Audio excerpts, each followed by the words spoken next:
सभी संतों और महापुरुषों की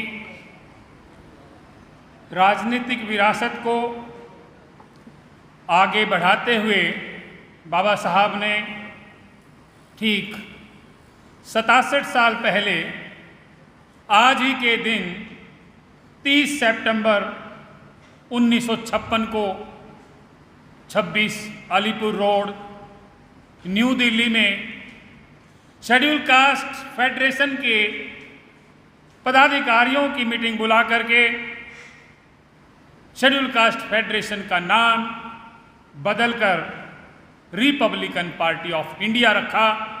आज उसी रिपब्लिकन पार्टी ऑफ इंडिया के 68वें स्थापना दिवस पर आप सब लोग यहाँ पार्टी के प्रदेश संगठन की तरफ से जो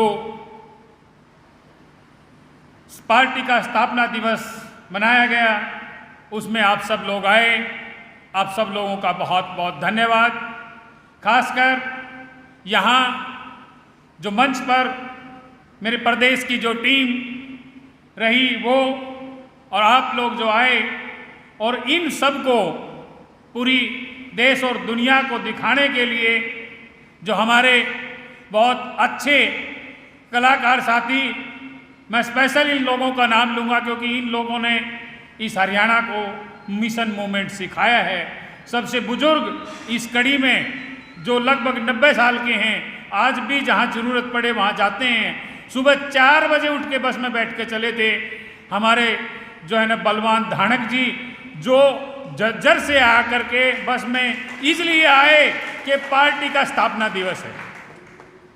और हमारे दूसरे उनसे थोड़ा सा छोटे लेकिन हमसे काफ़ी बड़े राजा राम सांजरवास वाल्मीकि समाज को हमारे को रिप्रेजेंट करते हैं। और ये वो साथी हैं जिनको जब भी हम मौका देते हैं, मेरे इलेक्शन में भी ये लोग वहाँ रहे 1 महीने, कोसली हल्के में जब मैंने इलेक्शन लड़ा तो भी ये वहाँ रहे। इनका भी बहुत बहुत धन्यवाद। और हमारा युवा कलाकार जो उभरता हुआ कलाकार करनाल जिले से अशोक भुक्कल जी, इनका और इनकी टीम टॉप से जो और जो साथी आ रहे हैं, जो आप लोगों का जिन्होंने बहुत अच्छे से मिशन मूवमेंट की बातों को जो सिखाया, उन सब का बहुत बहुत धन्यवाद। और इन सब को आपको और इस देश को और इस दुनिया को दिखाने के लिए जो हमारे बड़े 5 मीडिया चैनल जो दिल्ली से आए हैं, हमारे भाई मिलेंद्र की अगुवाई में और हमारे जो विजय बोध जी की अगुवाई में आए हुए इन सब पत्रकार बंधुओं का, इन चैनल के साथियों का बाबा साहब की इस रिपब्लिकन पार्टी ऑफ इंडिया परिवार की तरफ से बहुत बहुत धन्यवाद। साथियों, हम उस देश में पैदा हुए जिस देश में राजनीति एक आम आदमी के लिए एक सपना थी। क्योंकि अब किसी भी देश में जाइए, वहाँ या तो राजशाही होती है या लोकशाही होती है। लोकशाही बाबा साहब ने इस देश में स्थापित की और ये देश प्रजातंत्र हो गया। जैसे ही 26 जनवरी 1950 को हमारे बाबा साहब डॉक्टर भीमराव अंबेडकर का लिखा हुआ संविधान लागू हुआ तो ये देश प्रजातंत्र हो गया। इस प्रजातंत्र में जब सरकारें बनती हैं तो आप सब वोटर साथियों का बहुत ज़्यादा योगदान होता है। आप वोटर साथी वो काम करते हैं जो बाबा साहब ने भारत का संविधान सौंपने के बाद संविधान सभा से निकलते हुए सी राजगोपालाचार्य जो उस समय कांग्रेस पार्टी के अध्यक्ष थे, उन्होंने बाबा साहब को यकायक पूछ लिया कि डॉक्टर अंबेडकर, आज आप बड़े खुश नजर आ रहे हो, क्या बात है? बाबा साहब ने कहा कि हाँ, मैं आज बहुत खुश हूं क्योंकि मैंने इस देश की आम जनता को, मैंने इस देश के आम नागरिक को वो हक और अधिकार दे दिया, वो वोट का अधिकार दे दिया जिसकी वजह से आज ये देश का वोटर इस देश का राजा चुन सकता है। यानी कि हमने रानी के पेट का ऑपरेशन कर दिया, अब राजा रानी के पेट से पैदा नहीं होंगे, राजा मत पेटी से पैदा होंगे, लोगों के वोट से पैदा होंगे। उस बाबा साहब की बनाई हुई पार्टी को, जिसको बाबा साहब ने बनाया, और जिस पार्टी के आज हमारे राष्ट्रीय अध्यक्ष बाबा साहब, क्योंकि बाबा साहब ने ये प्रजातंत्र पार्टी बनाई, इस देश में केवल अकेली ऐसी प्रजातंत्र पार्टी बाबा साहब की बनाई हुई है जहां लोग अध्यक्ष के रूप में बदलते रहते हैं। नहीं तो कितनी पार्टियां आपने देखी होंगी, एक बार जो अध्यक्ष हो गया, जब तक वो इस देश से नहीं चलाया जाता, संसार से नहीं चलाया जाता, अध्यक्ष रहता है। उसके बाद दूसरा आ गया तो फिर वो अध्यक्ष रहता है और बाकी पीढ़ियां इंतजार करती रहती हैं। बाबा साहब ने ऐसी प्रजातांत्रिक पार्टी बनाई, रिपब्लिकन पार्टी ऑफ इंडिया, जिसके लगभग 17-18 अध्यक्ष अलग अलग स्टेटों से, अलग अलग जगह से रह चुके हैं। और अब वर्तमान में हमारी इस रिपब्लिकन पार्टी ऑफ इंडिया के राष्ट्रीय अध्यक्ष, भाग्यवश नहीं कहेंगे, लेकिन ये प्रजातंत्र है, प्रजातंत्र की इच्छाओं के अनुरूप। ये आज एक संयोग है कि बाबा साहब की उस पार्टी के राष्ट्रीय अध्यक्ष के रूप में बाबा साहब के सगे पौत्र, बाबा साहब के बेटे के बेटे, हमारे आदरणीय बाला साहब एडवोकेट प्रकाश यशवंतराव अंबेडकर हैं। और आज हम ये उम्मीद करेंगे, पूरा देश आदरणीय बाला साहब की तरफ उम्मीद से देख रहा है कि आज बाबा साहब की उस सपनों की पार्टी का राष्ट्रीय अध्यक्ष कोई उनका अपना घर परिवार का, उनका खून जो है वो बना है। और हम सब इस उम्मीद की तरफ से, इस विश्वास की तरफ से इस देश को एक आशा की नई किरण एडवोकेट प्रकाश अंबेडकर के रूप में दिखाई देती है कि बाबा साहब की इस पार्टी को अब वो शिखर तक ले जाएंगे।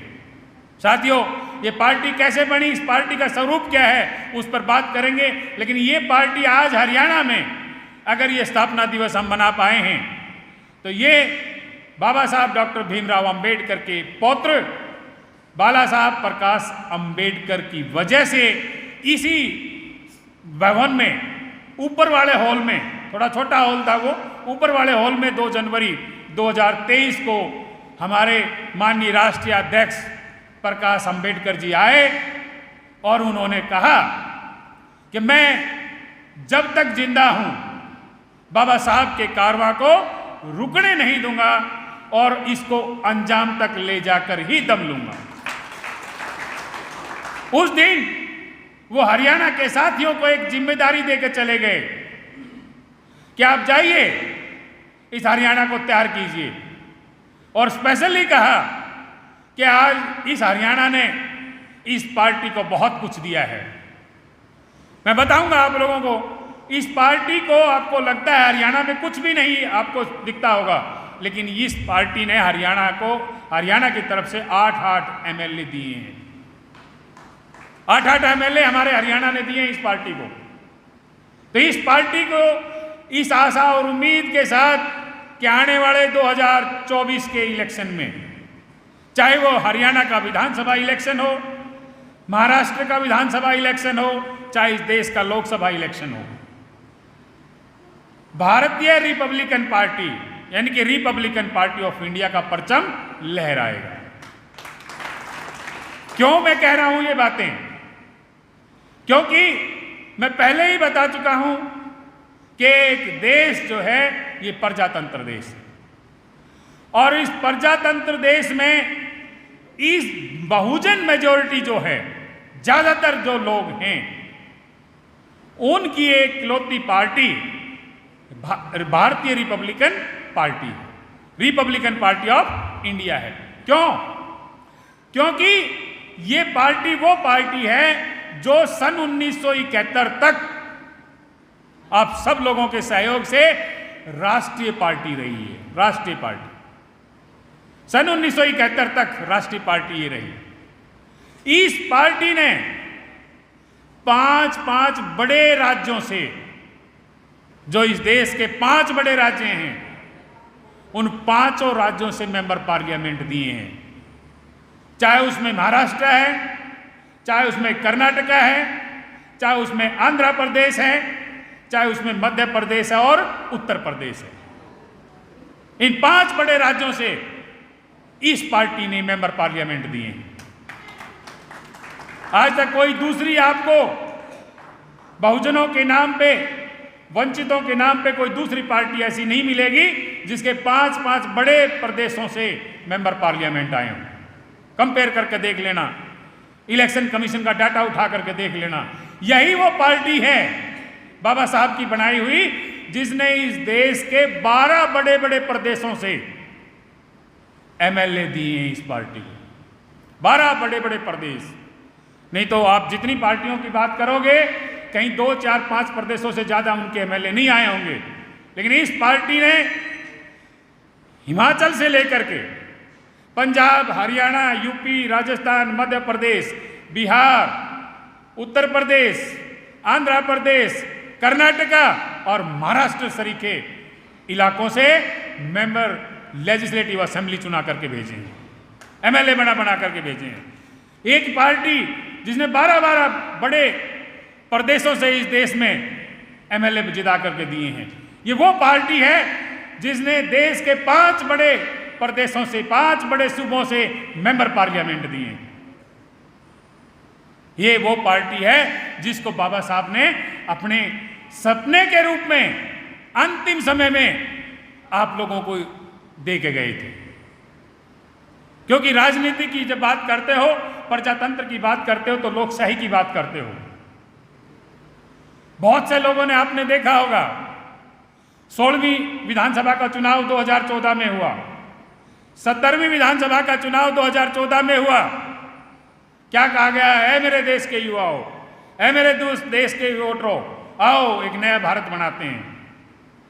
लेकिन क्या कभी उन वोट के चाहने वालों को, इस ज्यादातर लोगों के वोट को मांगने वालों को कभी ये पता है कि इनको वोट का अधिकार दिलाया किसने था? क्या आपने उन लोगों को वोट दिया है तो क्या उन्होंने आपको वोट का अधिकार दिलाया था?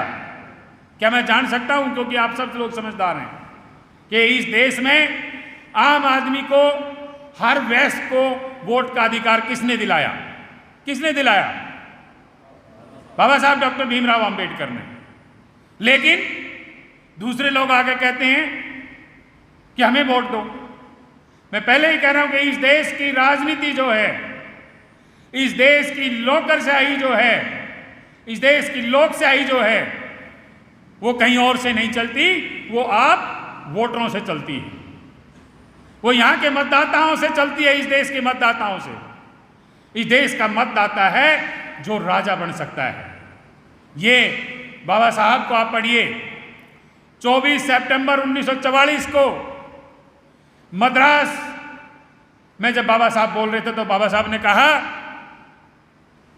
कि जाओ और अपने घरों की दीवारों पर लिख दो, हमें इस देश का शासक बनना है,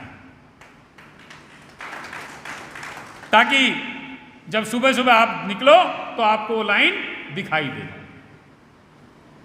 और बाबा साहब को पता था कि देश का शासक बनाने के लिए क्या चीज की आवश्यकता है, कौन सी ऐसी आधारभूत चीज है जिसके बिना देश का कोई शासक नहीं बन सकता।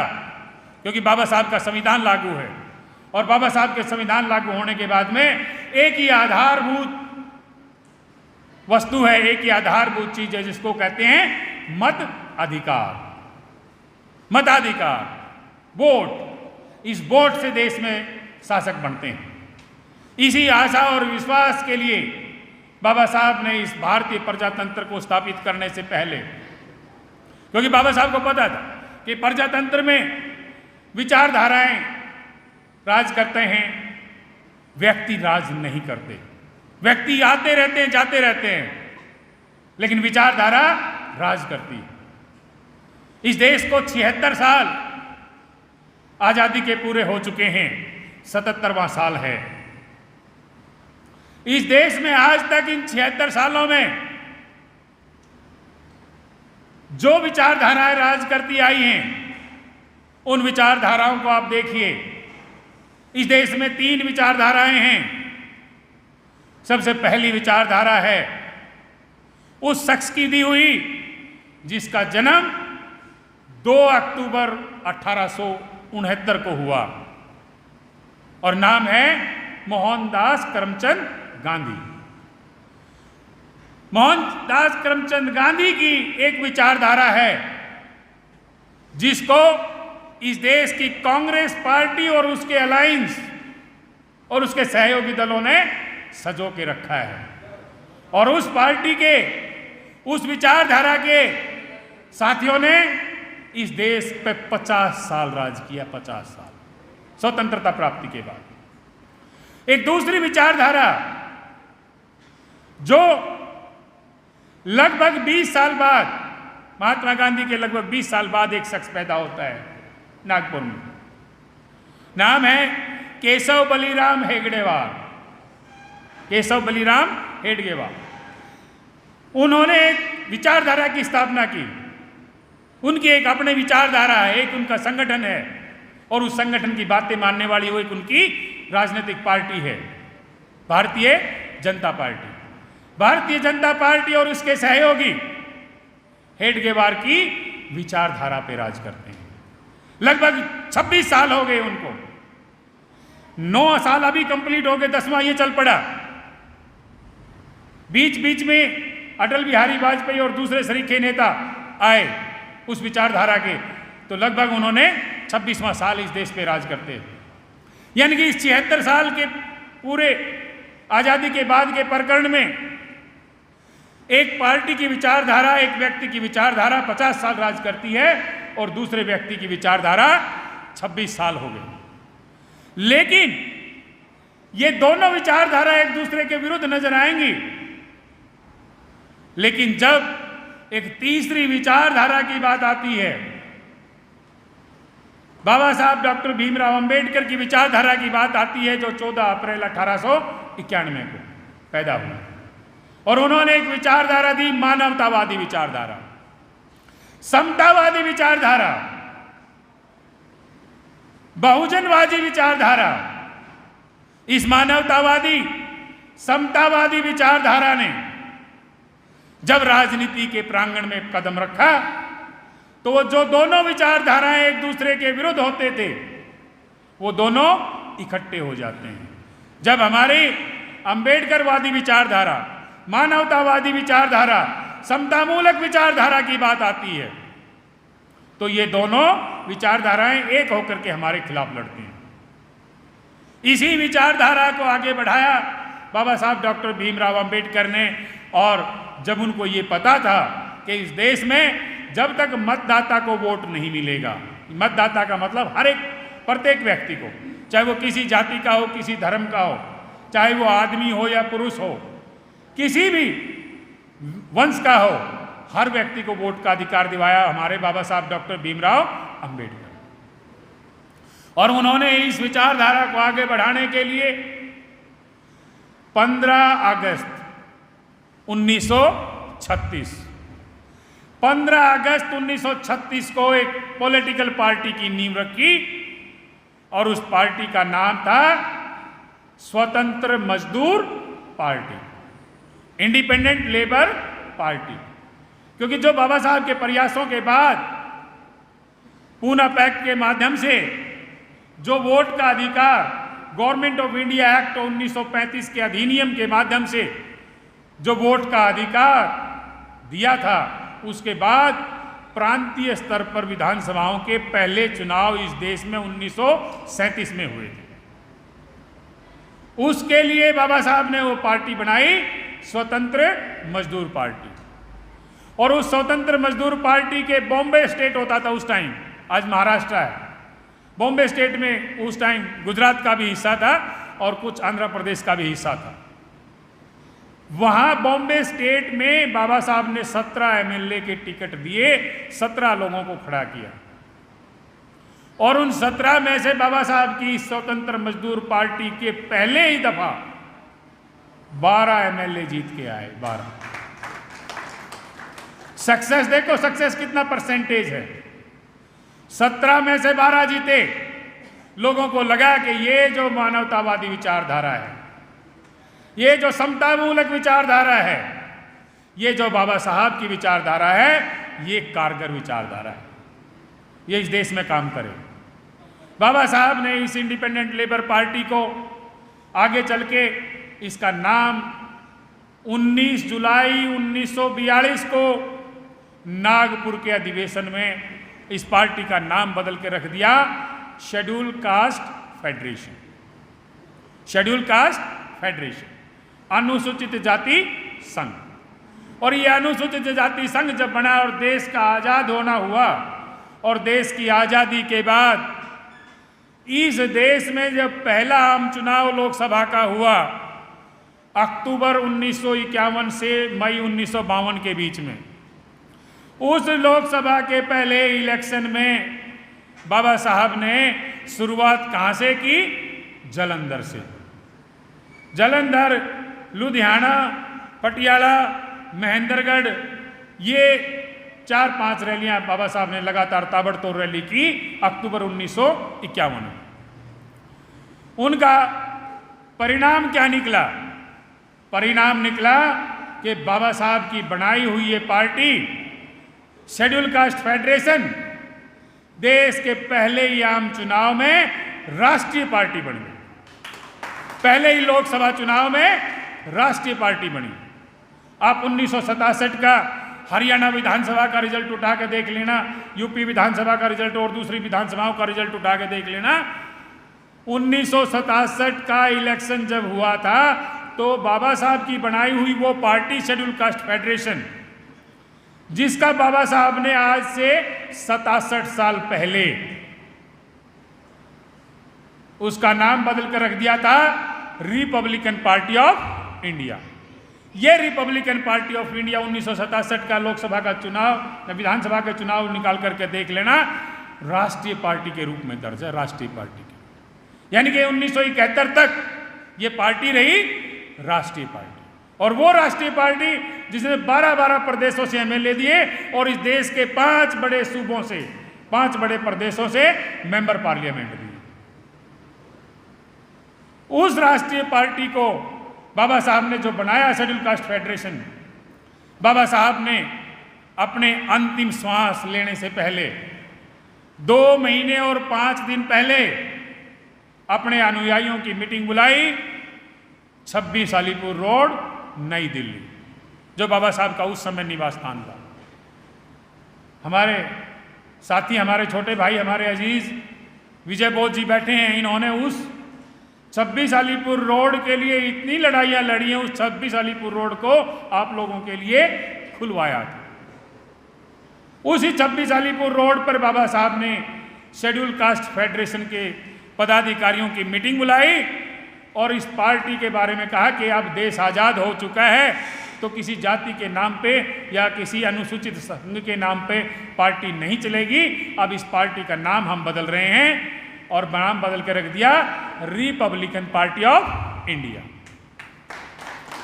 इस रिपब्लिकन पार्टी ऑफ इंडिया का आज हम 68वां स्थापना दिवस मना रहे हैं। बाबा साहब इस पार्टी की स्थापना के बाद 2 महीने और 5 दिन बाद हमें छोड़कर चले गए और जाने के बाद दूसरा आम चुनाव इस देश की लोकसभा का हो गया। और इस देश की जब लोकसभा का दूसरा आम चुनाव हुआ 1957 में, पार्टी का नाम रिपब्लिकन पार्टी ऑफ इंडिया बाबा साहब ने रख दिया था, लेकिन चुनावी प्रक्रिया में टाइम लगता है, नाम चेंज होने में टाइम लगता है। तो दूसरी लोकसभा का चुनाव और दूसरे लोकसभा के चुनाव पे जितने राज्यों विधानसभाओं के चुनाव थे वो शेड्यूल कास्ट फेडरेशन के नाम से ही दर्ज हैं इलेक्शन कमीशन के साइट पे। 6 मेंबर पार्लियामेंट जीते इस शेड्यूल कास्ट फेडरेशन के दूसरे आम चुनाव में। पहले में 2 जीते थे और वोट बैंक इतना आ गया था, राष्ट्रीय पार्टी बनी। दूसरे आम चुनाव में इसके 6 मेंबर पार्लियामेंट बने। और मैं फक्र से कहता हूं कि जब बाबा साहब की बनाई हुई पार्टी को महाराष्ट्र राज्य के बाद, बॉम्बे स्टेट के बाद अगर किसी राज्य ने बहुत ज्यादा अच्छा परिणाम दिया, वो राज्य आपका है हरियाणा। आप लोगों को लगता है कि हरियाणा में तो ये पार्टी बहुत नहीं है, नाम ही नहीं सुना है। इलेक्शन कमीशन का डाटा उठा करके देखो, 1957 का हरियाणा का जो इलेक्शन हुआ था, क्योंकि 1 नवंबर 1966 को हम पंजाब से अलग हुए थे, उस समय इसका नाम था पंजाब। पंजाब विधानसभा 1967 का चुनाव का रिजल्ट निकाल के देखो, 5 एमएलए इस पार्टी के शेड्यूल कास्ट फेडरेशन के 5 एमएलए जीते थे। एक जो आज पंजाब है वहां से, होशियारपुर से, और 4 आपके इस हरियाणा की धरती से। महाराष्ट्र में जब 1957 का चुनाव था, उस टाइम 13 एमएलए जीते, 13 1957 की महाराष्ट्र विधानसभा में। उसके बाद अगर पूरे देश में कहीं ज्यादा एमएलए जीते थे तो वो 4 हरियाणा से थे। तो बाबा साहब की इस पार्टी को महाराष्ट्र के बाद सबसे ज्यादा खुशी और सबसे ज्यादा परिणाम दिया इस हरियाणा की धरती में। वो 4 एमएलए कौन कौन थे आपको पता होना चाहिए, क्योंकि हम बात ये करते हैं कि पार्टी राष्ट्रीय पार्टी थी। इस पार्टी ने 5-5 बड़े सूबों से, बड़े प्रदेशों से मेंबर पार्लियामेंट, सांसद जिता के भेजे हैं, लेकिन हरियाणा का क्या? हरियाणा ने इस पार्टी को बहुत कुछ दिया है, और पार्टी ने भी बहुत कुछ दिया है हरियाणा। 2 बार गठबंधन में यहां सरकारें रही हैं पंजाब के टाइम में, रिपब्लिकन पार्टी ऑफ इंडिया के गठबंधन से। थोड़ा सा जाओगे पीछे हिस्ट्री में तो जस्टिस गुरनाम सिंह की मिनिस्ट्री उठा के देखना, प्रताप सिंह कैरों की मिनिस्ट्री उठा के देखना, आरपीआई के गठबंधन से चीफ मिनिस्टर बने थे। तो 1957 में 4 एमएलए हमारे हरियाणा के जो थे, जींद जो एरिया है, जींद उस समय रिजर्व हल्का था, और रिजर्व हल्के से 2-2 एमएलए बनते थे, क्योंकि 1962 तक इस देश में व्यवस्था रही है कि रिजर्व हल्कों से 2-2 एमएलए बनते थे। एक शेड्यूल ट्राइब का बना था और एक शेड्यूल कास्ट का जींद से। शेड्यूल ट्राइब से जो एमएलए बने थे 1957 में, क्योंकि जो हिमाचल का कुछ एरिया जो था, साउथ हिमाचल का, उसमें हरियाणा और पंजाब था, तो इसलिए एसटी की रिजर्वेशन भी यहाँ थी उस time. Inder Singh schedule tribe से कहाँ से जीते? जींद से, शेड्यूल कास्ट फेडरेशन से। दूसरा भाग सिंह पुंडरी से, भाग सिंह पुंडरी से। तीसरा राजौंद आपके नजदीक है, बाड़ूराम। और चौथा जींद से ही भलाराम। कभी नरवाणा से और इधर जाओगे ना सुरेवाड़ा चौक की तरफ, नरवाणा से सिरसा जाओगे तो गांव पड़ता है दनौदा, दनौदा के थे भलाराम। ये 4 एमएलए इस पार्टी ने दिए। महाराष्ट्र में 13 दिए और हरियाणा ने 4 दिए। सबसे ज्यादा खुशी बाबा साहब की इस पार्टी को हरियाणा ने दी, अगर सबसे पहले दी तो। उसके बाद तो उत्तर प्रदेश में भी 10-10 एमएलए आए हैं, बताऊंगा वो लिस्ट।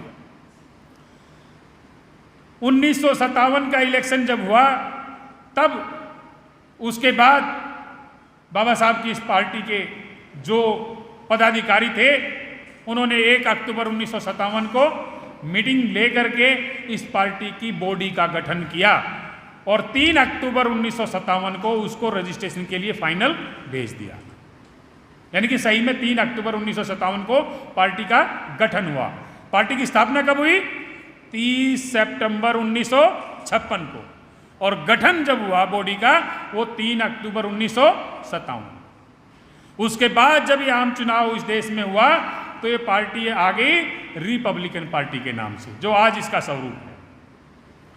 1957 के इलेक्शन के बाद जब हरियाणा और पंजाब अलग अलग हुए 1 नवंबर 1966 को, तो 1 नवंबर 1966 को अलग होने के बाद में पंजाब से पहला विधानसभा का इलेक्शन इस हरियाणा का हुआ 1967 में, 1967 में।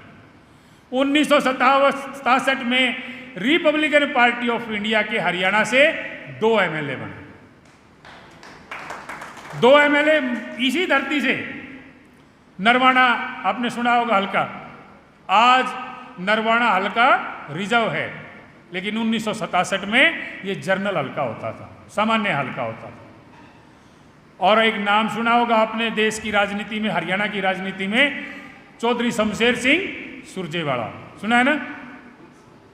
चौधरी शमशेर सिंह सुरजेवाला का राजनीतिक कैरियर, रणदीप सुरजेवाला जो है उनके फादर थे, उनका राजनीतिक कैरियर, उन्होंने पहली बार एमएलए जो बने तो हमारी बाबा साहब की, आपकी इस party Republican party of India से बने। दूसरा जो एमएलए जीता 1967 में, मुलाना रिजर्व हल्का है आज भी, उस समय भी रिजर्व होता था। मुलाना से राम प्रसाद चौधरी, शायद मुझे पुराने लोग जानते होंगे, मुलाना से राम प्रसाद चौधरी। उसके बाद में पंडित भगवत दयाल शर्मा की जो सरकार थी, 1 साल के अंदर अंदर गिर गई थी। 1968 में दोबारा से चुनाव हुए, हरियाणा विधानसभा का दूसरा चुनाव था। उस हरियाणा विधानसभा के दूसरे चुनाव में आरपीआई का एक और एमएलए जीता, आपके बिल्कुल नजदीक से। जो पहले राजौन था, उसके बाद में इस हल्के का नाम हो गया था जूंडला, और आज इसका नाम है असंध। जूंडला से 1968 में कुडलन गांव है, ये आपके करनाल वाले साथी जानते होंगे, करनाल जिले का गांव है। कुडलन गांव के बनवारी राम, ये रिजर्व हल्का होता था, बनवारी राम एमएलए बने 1968 में रिपब्लिकन पार्टी ऑफ इंडिया की। ये 7 एमएलए हमारे बड़े बुजुर्गों ने इस पार्टी को दिए हैं। 8वां जब एमएलए बना तो उस समय जिस संविधान का आज मैं प्रोफेसर हूं, जिस संविधान को आज मैं पढ़ाता हूं, उस संविधान को पढ़ने के लिए मैंने एलएलबी की पढ़ाई पढ़ी, वो 1998 से 2001 तक। मैं छात्र नेता होते हुए 1998 से 2001 तक इस बाबा साहब की रिपब्लिकन पार्टी ऑफ इंडिया का, क्योंकि उस टाइम हमारे जो आज राष्ट्रीय अध्यक्ष हैं एडवोकेट प्रकाश यशवंत अंबेडकर, उस समय ये थे मेंबर पार्लियामेंट, अकोला से लोकसभा जनरल सीट से जीत के आए थे। उस समय इन्होंने मेरे को जिम्मेदारी दी और मेरे को प्रदेश महासचिव लगाया रिपब्लिकन पार्टी ऑफ इंडिया का। जब हम उस टाइम प्रदेश महासचिव इस रिपब्लिकन पार्टी ऑफ इंडिया के थे और छात्र नेता के तौर पे काम करते थे, तो 5 टिकटें आरपीआई ने दी थी उस टाइम, 5 एमएलए की टिकटें दी थी हरियाणा में। ये 2000 का इलेक्शन है, इलेक्शन कमीशन का रिजल्ट उठा के देखो आप, इलेक्शन कमीशन की वेबसाइट खोल के देखो। उस समय 5 में से एक पलवल जिले की पलवल विधानसभा से Karan Dalal, Republican party of India का एक एमएलए उस टाइम हमने बनाया। यानी कि 7 पहले बुजुर्गों ने बनाए, एक एमएलए के जब बनाया तो उस समय में रिपब्लिकन पार्टी ऑफ इंडिया का प्रदेश महासचिव था, उस टीम ने बनाया।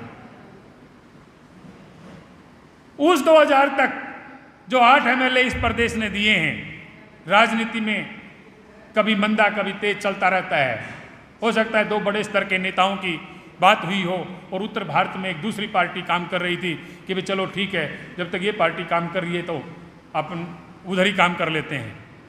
कुछ साल तक, लगभग 18-20 साल तक ये पार्टी इतने स्तर पर उत्तरी भारत में काम नहीं कर रही थी। अब 2023 में 2 जनवरी 2023 को जब प्रकाश यशवंत राव अंबेडकर आए कुरुक्षेत्र में और कह के चले गए कि तैयारियां करो इस पार्टी का दोबारा से, जब आप लोगों ने आपके इस हरियाणा ने 8 एमएलए दिए हैं, तो अब आप लोग कितने दोगे सोच लो। हमने टारगेट रखा हुआ है, हम अपनी पूरी जी जान से मेहनत करेंगे और आप लोगों के सामने हमारे राष्ट्रीय अध्यक्ष को और इस पार्टी के कार्यकर्ताओं को विश्वास दिलाने की बात करते हैं। हम जी तोड़ दिन रात एक मेहनत करेंगे, सारे कार्यकर्ताओं को साथ लेंगे। कम से कम 12 से 18 एमएलए का टारगेट हमारा रहेगा 2024 में। कम से कम 12 और 18 एमएलए तक हम जाएंगे। 12 से 18 सीटें वो चिन्हित करके हम अपना पूरी मेहनत से सारे कार्यकर्ताओं को तैयार करेंगे और इस हरियाणा में और इस देश में फिर से बाबा साहब की इस पार्टी का परचम लहराएगा। आपको लगता होगा कि आप इतने साल हो गए, क्योंकि पहले हम सोचते हैं कि जहाँ वोट देते हैं वहाँ तो मुश्किल से एक एमएलए करके 5 बार में 5 बने हैं, लेकिन ये पार्टी ऐसी है, इसमें 1 डिजिट की बजाय 2-2 डिजिट में 2-2 अंकों की वर्णमाला में इस पार्टी ने एमएलए पहले दिए हैं, 4-4 एमएलए दिए हैं इस पार्टी ने एक बार में। तो अब अगर हम सारे इकट्ठे होकर के ईमानदारी से बाबा साहब के इस प्रयास को आगे तक ले जाने का संकल्प ले करके अगर आज इस रिपब्लिकन पार्टी ऑफ इंडिया के स्थापना दिवस पर लेकर जाते हैं तो निश्चित ही इस पार्टी के आगे एमएलए भी जीतेंगे और सरकारें भी बनेंगी, क्योंकि आपने इस पार्टी को पहले राष्ट्रीय पार्टी रखा है। और ये मैं यकीन के साथ कहता हूं कि हरियाणा और इस प्रदेश का चुनाव जब 2024 का आप परिणाम देखेंगे तो निश्चित रूप में एक वाटरमार्क के रूप में आपको रिपब्लिकन पार्टी ऑफ इंडिया इस प्रदेश के राजनीति में दिखेगी, उभरती हुई ये पार्टी आपको दिखेगी। हम ये तो नहीं कहते कि 2024 में सब कुछ हो जाएगा, राज आ जाएगा, लेकिन आपको इस राजनीतिक परिवेश में सबसे ज्यादा तेज और बढ़ती हुई पार्टी के रूप में रिपब्लिकन पार्टी ऑफ इंडिया दिखेगी। और ये हमने करना है, और ऐसी बात नहीं है हम पूरे हरियाणा घूमे हैं, अभी भी जाते हैं। शनिवार इतवार को हम एक हफ्ते में मैं कम से कम 3 मीटिंगें लगाता हूँ लगातार, कोई हफ्ता खाली नहीं छोड़ता। शनिवार की 1 मीटिंग और इतवार की 2 मीटिंगें, और हमने करके देखा है। हमारे साथ हमारी प्रदेश की महिला अध्यक्ष डॉक्टर राजबाला बैठे हैं, इनके पति डॉक्टर जगराम जी बैठे हैं। अभी मैंने 7 जून से और 20 जुलाई तक पूरे हरियाणा में मीटिंगें की हैं। 21 जून से 20 जुलाई तक हमारे दोनों सीनियर साथी साथ रहे हैं। एक दिन में 3 हल्के कवर किए हमने, 3 हल्के, और पूरे 30 दिन में 90 हल्के हरियाणा के कवर किए हैं। और ये 90 हल्के जाने के बाद हम आपको विश्वास के साथ कह रहे हैं, आपको विश्वास दिलाते हैं कि जहां भी गए हैं उन लोगों ने बाबा साहब की इस पार्टी को बाहें फैला करके स्वागत किया। उन लोगों ने विश्वास दिलाया है कि जब हमने पहले हमारे बुजुर्गों ने इस पार्टी को राष्ट्रीय पार्टी बनाया तो आने वाले टाइम में हम फिर से इसको राष्ट्रीय पार्टी बनाएंगे, और होगी ये चीज, ऐसा नहीं। क्योंकि वोटर कौन है? वोटर मैंने कहा कि 3 प्रकार की विचारधाराएं देश में हैं, और ज्यादातर लोग बाबा साहब की मानवतावादी विचारधारा, समतामूलक विचारधारा के साथी हैं। जो लोग मानवतावाद की विचारधारा पर चलना चाहेंगे, जो समतामूलक समाज बनाना चाहेंगे, जो बाबा साहब डॉक्टर भीमराव अंबेडकर के विचारों को और उनके संविधान को मानना चाहेंगे, वो इस पार्टी को निश्चित रूप से वोट देंगे, निश्चित रूप से वोट देंगे। क्योंकि आप उन 2 विचारधाराओं में जा सकते हैं क्या? क्या कांग्रेस और उसकी सहयोगी पार्टियों की विचारधारा में आप जा सकते हैं? क्या बीजेपी और उसके सहयोगी की विचारधाराओं में जा सकते हैं? तो विचारधारा कौन सी बची आपके पास? बाबा साहब डॉक्टर भीमराव अंबेडकर की। बाबा साहब डॉक्टर भीमराव अंबेडकर की विचारधारा बनी, जिसकी वजह से आज हमारा अस्तित्व है। अगर आप राजा राम सांजरवास जी गाना गा रहे थे, पहले हम अनपढ़ थे, अब जेंटल हैं। पहले मूर्ख थे, अब डॉक्टर हैं। किसने बनाया ये जेंटल? किसने बनाए डॉक्टर प्रोफेसर? किसने बनाए एमपी एमएलए? है आपके पास कोई जवाब? और जवाब जब आता है तो एक ही शब्द का जवाब आता है, बाबा साहब डॉक्टर अंबेडकर। बाबा साहब डॉक्टर अंबेडकर ने सब कुछ दिया है, और उन्होंने अपना घर देखा नहीं, परिवार देखा नहीं, सारे का सारा जीवन इस मानवतावादी विचारधारा के लगा दिया, इस समतामूलक समाज बनाने में लगा दिया। और इस मानवतावादी विचारधारा और समतामूलक विचारधारा में सभी जातियों के लोग हैं, सभी धर्मों के लोग हैं, चाहे वो स्त्री है या पुरुष है, सब हैं। ब्राह्मण परिवार से भी वोटर बाबा साहब के इस पार्टी के हैं, दूसरे परिवारों से भी वोटर बाबा साहब के इस पार्टी के हैं। ये party Republican party of India है, जिसमें सभी लोगों को साथ समाहित करने की ताकत है। आपने बाबा साहब का सीरियल देखा होगा ना, एक महानायक आता है। 2 दिन पहले जब सीरियल चल रहा था, मैं देख रहा था बैठा, तो बाबा साहब के बड़े भाई बालाराव कहते हैं कि जिस दिन हमारे अंदर ताकत आ जाएगी, जिस दिन हम राज में आ जाएंगे, हम इनसे ऊंचे हो जाएंगे और फिर इनको नीचा करेंगे।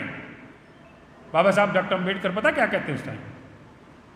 बाला भैया ऐसा नहीं, हमने इनको नीचा नहीं करना, हमने इनको ऊपर अपने इनको इनसे ऊपर नहीं ले जाना, हमने इनके बराबर आना है, हमने समतामूलक समाज बनाना है और हम बराबर आकर के समतामूलक समाज बनाएंगे। जब हमारा राज होगा तो ना कोई छोटा होगा ना कोई बड़ा होगा। हम उस बाबा साहब की विचारधारा के सिपाही हैं, हम उस बाबा साहब की विचारधारा को बढ़ाने वाले साथी हैं। हम इस देश में रिपब्लिकन पार्टी ऑफ इंडिया के माध्यम से वास्तव में समतामूलक समाज बनाएंगे। कोई ऊंचाई नीचाई नहीं रहेगी। किसी भी पार्टी का, किसी भी विचारधारा का अगर कोई साथी, किसी भी जाति का, किसी भी धर्म का कोई साथी अगर बाबा साहब की विचारधारा को मानता है तो उसके लिए रिपब्लिकन पार्टी ऑफ इंडिया के दरवाजे खुले हैं। उसके लिए बाबा साहब डॉक्टर भीमराव अंबेडकर के पोते राष्ट्रीय अध्यक्ष, फ्रेंडशिप डे गया, अभी फ्रेंडशिप डे गया था अगस्त में, ट्वीट करके प्रकाश अंबेडकर जी ने कहा, उस टाइम वो पूना में थे, उस दिन ट्विटर हैंडलर खोलो उनका, क्या कि मेरे उनका दरवाज़ा खुला हुआ था पूना के घर का, कहते कि मेरा दरवाज़ा स्वच्छ हवा के लिए खुला है और साफ सुथरे लोगों के लिए खुला है, कोई भी आओ और मेरे इस मूवमेंट में मेरा साथ दो। इतनी बड़ी बात एक नेता कहते हैं, राष्ट्रीय स्तर का नेता कहता है कि सब आइए, जो भी बाबा साहब की विचारधारा को मानना चाहता है, जो भी इस देश में समतामूलक समाज बनाना चाहता है, जो भी इस देश में सबको समान रूप से देखना चाहता है और इस देश में सत्ता स्थापित करना चाहता है समतामूलक, वो आए और इस रिपब्लिकन पार्टी ऑफ इंडिया का हिस्सा बने और इस रिपब्लिकन पार्टी ऑफ इंडिया का हिस्सा बनकर के एमपी और एमएलए भी बने। क्यों? क्योंकि ये रिपब्लिकन पार्टी ऑफ इंडिया का नाम बाबा साहब ने कब रखा? जब भारत का संविधान लागू हो चुका था। उसके बाद बाबा साहब ने भारत के संविधान के माध्यम से, जब भारत का संविधान बन रहा था तो 16 जून 1949 को 16 जून 1949 को बाबा साहब ने अनुच्छेद 326 को पास करके इस देश में प्रत्येक वयस्क को वोट का अधिकार दे दिया और वो 326 जो अनुच्छेद है उसी के कारण हम सब वोट का अधिकार रखते हैं। बाबा साहब ने इस भारत के संविधान में अकेला वोट देने के लिए अधिकार नहीं दिया है। बाबा साहब ने इस देश में वोट देने का अधिकार दिया है तो वोट लेने का भी अधिकार दिया है। बहुत सुंदर 2 अनुच्छेद बाबा साहब ने लिखे। अनुच्छेद नंबर 84 भारत के संविधान का, जिसमें बाबा साहब ने स्पष्ट तौर पर लिखा हुआ है कि कोई भी व्यक्ति जो इस देश का नागरिक है, जिसकी उम्र 25 साल पूरी हो चुकी है और जिसका मतदाता सूची में नाम दर्ज है, वो इस देश की सबसे बड़ी पंचायत, संसद का आम सदन, लोगों का सदन, लोकसभा का मेंबर बन सकता है, यानी कि एमपी बन सकता है। एक और दूसरा अनुच्छेद बाबा साहब का बहुत अच्छा सुंदर अनुच्छेद, अनुच्छेद नंबर 173 संविधान का कहता है कि वो व्यक्ति जो इस देश का नागरिक है, जिसकी उम्र 25 साल पूरी हो चुकी है और इस देश में वोटर लिस्ट, मतदाता लिस्ट में नाम दर्ज है, वो इस देश की किसी भी विधानसभा का, आज इस देश में आपको पता है 28 राज्य हैं, 8 केंद्र शासित प्रदेश हैं, सभी 28 राज्यों की विधानसभाएं हैं और 3 केंद्र शासित प्रदेशों की भी विधानसभाएं हैं। जम्मू कश्मीर, दिल्ली और पांडिचेरी। तो ये 31 विधानसभाएं हैं। बाबा साहब का लिखा हुआ अनुच्छेद 173 कहता है कि इन 31 विधानसभाओं में कहीं से भी आप विधायक बन सकते हैं। बाबा साहब ने ताकत दी है, बाबा साहब ने हक दिया है। वोट देने का नहीं, वोट लेने का भी हक दिया है। जब बाबा साहब को पता था, लेकिन ये वोट देने का अधिकार दे दिया तो वोट तो ले लेंगे इनका, लेकिन आम आदमी को, एक गरीब आदमी को वोट देगा कौन? जब तक उसको कोई पार्टी टिकट नहीं देगी तो कौन वोट देगा उसको? और जिन दो विचारधाराओं की बात हमने की है, वो उन विचारधाराओं की पार्टियों ने एक गरीब आदमी को कभी टिकट नहीं दी। वो उनके अपने चेले चमचे जो हैं, जो उनकी मुखबिरी करते हैं, जो उनकी एक तरफ से कहिए मानसिक गुलामी करते हैं, केवल उन्हीं को टिकटें देते हैं। बाबा साहब की इस पार्टी ने एक आम आदमी को टिकट देने का प्लान बनाया, और ये टिकट देने का प्लान जो है बाबा साहब ने लिख के दिया था। कहाँ लिख के दिया है? बाबा साहब के राइटिंग एंड स्पीचेस के वॉल्यूम नंबर 1 पे जब आप जाओगे, स्टेट्स एंड माइनॉरिटी के चैप्टर को पढ़ोगे, किताब को पढ़ोगे, तो उसमें ओरिजिनल पूना पैक्ट का टेक्स्ट लिखा हुआ है। पूना पैक्ट की नाम सुनते हो ना? पूना पैक्ट सुना होगा। पूना पैक्ट 1 पेज का पूना पैक्ट है, 9 पॉइंट हैं। पॉइंट नंबर 2 में बहुत क्लियर लिखा है बाबा साहब कि इस देश की प्रांतीय विधानसभाओं के या केंद्रीय सभा के जब इलेक्शन होंगे, तो जो रिजर्व हलके हैं, जो आरक्षित हलके हैं, उन हलकों के मतदाता, यानी कि उन हलकों के आरक्षित मतदाता इलेक्शन से पहले वोट डालेंगे, और वोट डाल के 4 आदमियों का पैनल तैयार करेंगे। जो टॉप 4 आदमी होंगे, जो सबसे ज्यादा वोट लेने वाले 4 व्यक्ति होंगे, उनको ओपन किया जाएगा। कोई भी पार्टी टिकट दे तो उन 4 में से दे। सीधी सी बात है कि वो 4 समाज के रिप्रेजेंटेटिव होंगे, फिर वो पार्टी के रिप्रेजेंटेटिव होंगे, तो वो समाज का काम ज्यादा करेंगे। लेकिन ये व्यवस्था इस देश में बदल दी। ये व्यवस्था केवल बाबा साहब की party Republican party of India में आज भी है। मैं आपको एक इंस्टांस बताता हूं, उदाहरण, ज्वलंत उदाहरण है। नवंबर 2022 का आदमपुर उपचुनाव आया था। प्रकाश अंबेडकर जी ने फोन करके कहा कि चाहल, वो चहल नहीं बोलते, चाहल बोलते हैं मेरे को, चाहल। मैं कहा सर, आदमपुर का उपचुनाव है। क्या है? आदमपुर में हमने प्रत्याशी लड़ाना है, टिकट देनी है, लेकिन टिकट आप किसको दोगे उसकी शर्त है। क्या शर्त है? कि आदमपुर हलके के जितने भी बूथ हैं, जितने भी गांव हैं, लगभग 52-53 गांव थे, हर गांव से 5-5 आदमी बैठ के जब एक जगह ये कह दें कि इस व्यक्ति को हम वोट देना चाहते हैं, उसी व्यक्ति को इस रिपब्लिकन पार्टी ऑफ इंडिया की टिकट दे देना। मैं आपको यकीन के साथ दिलाता हूं, हमारे साथी बैठे हैं हमारे साथ, हमने 16-17 दिन लगातार राउंड लगाए। हम ऑफिस आवर्स के बाद निकलते थे यहाँ से, लेट रात तक पहुँचते थे। हमारे से मुश्किल से 22-23 गांव कवर हुए थे, लेकिन उन 22-23 गांवों में भी हमें कोई इस तरीके का साथी नहीं मिल पाया जिसको हम उम्मीदवार बना सकें। 1-2 साथियों से बात की, लेकिन बात वही अटती थी कि भाई चलो लड़ा तो देंगे, लेकिन बाबा साहब की पार्टी की विचारधारा जो है कि जिसको लोग कहें उसको टिकट देने। कोशिश भी की, लेकिन हम उम्मीदवार नहीं लड़ा पाए। क्यों? क्योंकि एक तो कोशिश करें चलो लड़ा देते हैं, एक एंट्री हो जाएगी, हरियाणा के राजनीतिक परिवेश में एंट्री हो जाएगी, लेकिन दूसरा ऊपर ये भी था कि वो शर्त भी याद थी। हरियाणा में रिपब्लिकन पार्टी ऑफ इंडिया 90 की 90 विधानसभा पे चुनाव लड़ेगी, 10 के 10 लोकसभाओं पे चुनाव लड़ेगी, और चुनाव में प्रत्याशी उतारने का तरीका वही है जो बाबा साहब डॉक्टर भीमराव अंबेडकर का था वही एडवोकेट प्रकाश अंबेडकर का। जिसको विधानसभा के लोग कहेंगे उसको टिकट दी जाएगी। 10 लोकसभा के चुनाव हरियाणा किसे आप करते 10 लोगों का चुनाव प्रक्रिया लगभग ये मानो देश चुनावी मोड में आ चुका है। प्रकाश अंबेडकर जी ने 2 दिन पहले ही महाराष्ट्र की 48 सीटों पर चुनाव लड़ने की घोषणा कर दी है।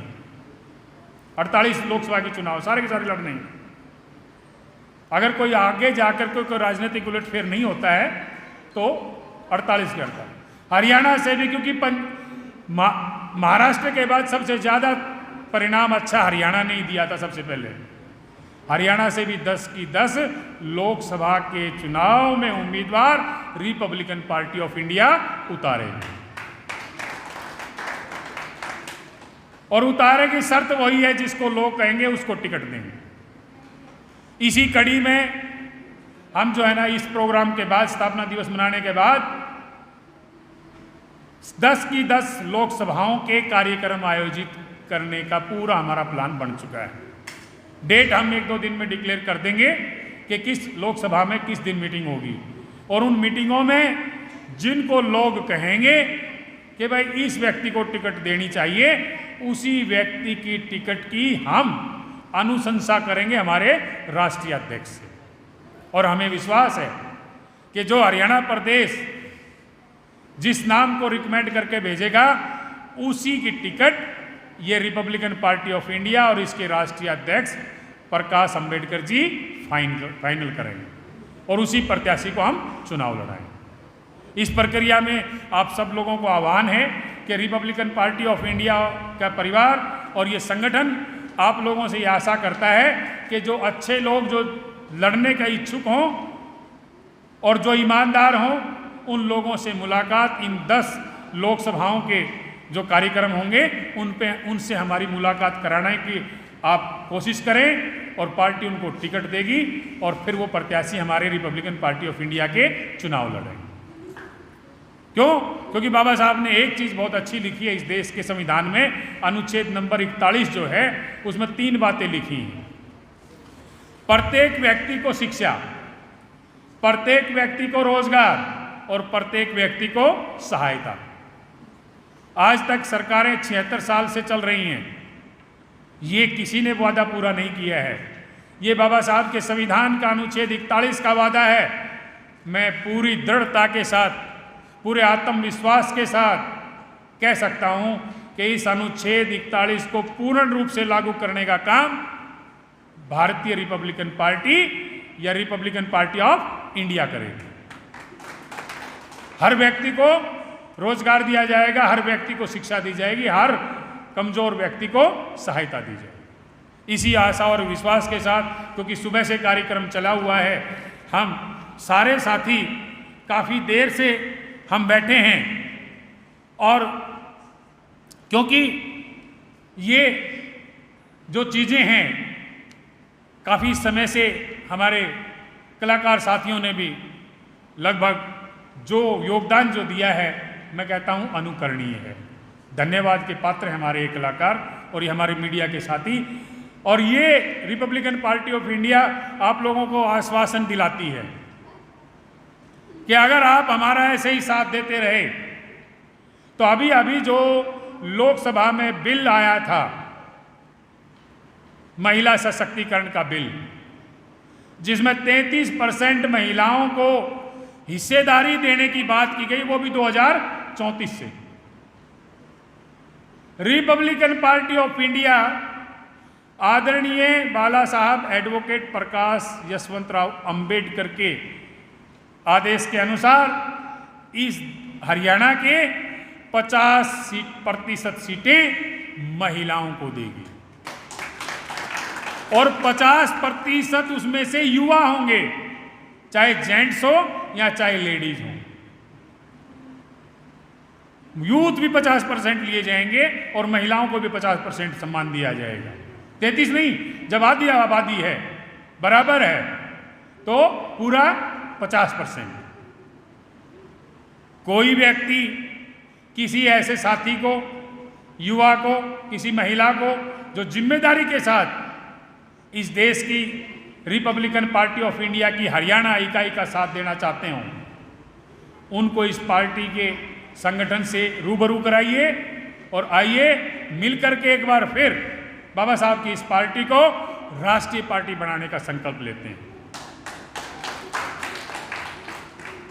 और इसी आशा और विश्वास के साथ कि आप लोग जब पिछले जनवरी से लगभग 9 महीने हो गए हमें चलते हुए, इतना विश्वास और सहयोग मिला है, तो ये सहयोग आगे भी मिलता रहेगा और आने वाले समय में रिपब्लिकन पार्टी ऑफ इंडिया को राष्ट्रीय पार्टी बनाएंगे और इस प्रदेश में और देश में भी रिपब्लिकन पार्टी ऑफ इंडिया की सरकारें बनाएंगे। इसी आशा और विश्वास के साथ आप लोगों को एक बार फिर से बहुत बहुत धन्यवाद, क्योंकि काफ़ी देर आपने जो है ना प्रोग्राम में बैठे हो लिए, और आप सबका, वोटर साथियों का, पदाधिकारी साथियों का, महिलाओं का, युवाओं का, हमारे गाने वाले साथी कलाकार साथियों का, और हमारी बात करोड़ों लोगों तक पहुंचाने वाले इस मीडिया चैनल हाउसेस का एक बार फिर से बहुत बहुत धन्यवाद। सभी को जय भीम, जय भारत, नमो बुद्धाय।